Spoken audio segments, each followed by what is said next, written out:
The world has a population of over 7 billion people. The United States makes up 5% of the world's population, which is about 325 million people.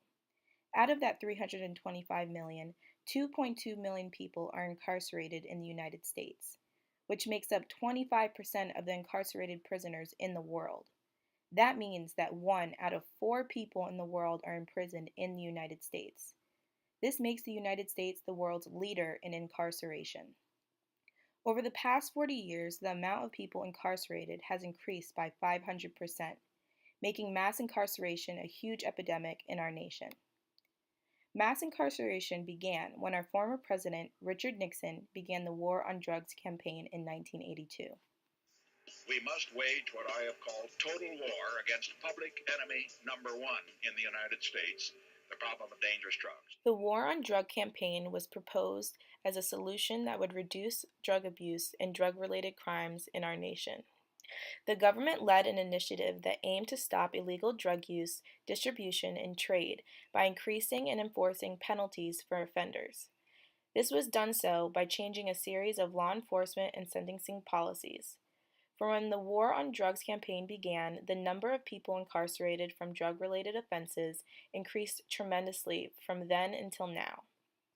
In 1980, just under 50,000 people were incarcerated for drug-related crimes.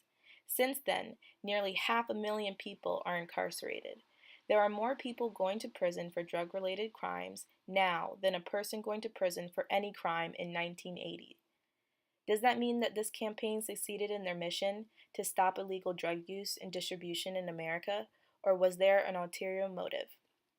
Well, according to Domestic Policy Chief John Ehrlichman, who was one of Nixon's advisors during his term, stated that the War on Drugs campaign did actually have an ulterior motive, which was to destroy the black and anti-war community.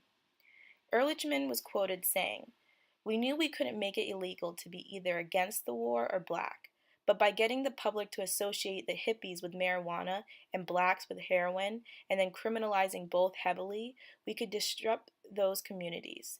We could arrest their leaders, raid their homes, break up their meetings, and vilify them night after night on the evening news. Did we know we were lying about the drugs? Of course we did." This bold statement set the foundation for the argument that the real motive of the War on Drugs campaign was to imprison and destroy the people of color in the United States. The War on Drugs campaign ended up being a war on us. So who is affected by mass incarceration? As society likes to claim that race isn't a huge issue in our nation anymore, that isn't the case. Race is a huge factor in the epidemic of mass incarceration. Of every 17 white men, 1 could expect to go to prison in his lifetime. For Latinos, it's 1 out of 6, but for African Americans, it's 1 out of every 3. Currently, there is more than 60% of people of color in prison. People of color make up 37% of the U.S. population, but make up 67% of the prison population. African Americans are more likely to be targeted for drug-related crimes because of the historical stereotype of a black man.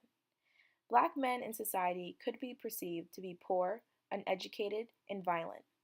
This stereotyping results in racial profiling that put African American men in jail for crimes that they didn't commit or get sentenced for longer terms for low-level first offense crimes. This racial epidemic doesn't only affect the individual, but also their families. An African American child is 6 times more likely as a white child to have or have had an incarcerated parent. Children of incarcerated parents are more likely to drop out of school, develop learning disabilities, misbehave in school, suffer from migraines, asthma, high cholesterol, depression, anxiety, post-traumatic stress disorder, and homelessness. Even after prison, people of color face even more harsh realities by being a felon. The negative impact of a criminal record makes it even nearly impossible for an ex-convict to find a job.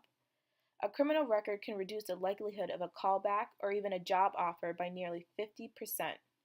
This results in a lot of ex-convicts turning back to violence and then ending up in prison again. So, what's the solution to mass incarceration? If sentencing is the issue, then by eliminating mandatory minimum sentences and cutting back on lengthy prison terms could reduce the amount of people being incarcerated for first time offenses. If drugs is the issue, then we need to shift resources to community based prevention and treatment programs for substance abuse, giving people the opportunity to seek help. If race is the issue, first, we need to acknowledge that race is a still ongoing problem in the United States. Then, by examining and addressing the policies and practices that contributed to racial inequality at every stage of the judicial system, could help prevent racial profiling and racial discrimination in the judicial system. Without acknowledging and fixing these issues within the prison system, mass incarceration will still continue. Nixon's ulterior motive will still continue and succeed, and more people of color will be enslaved to the nation again.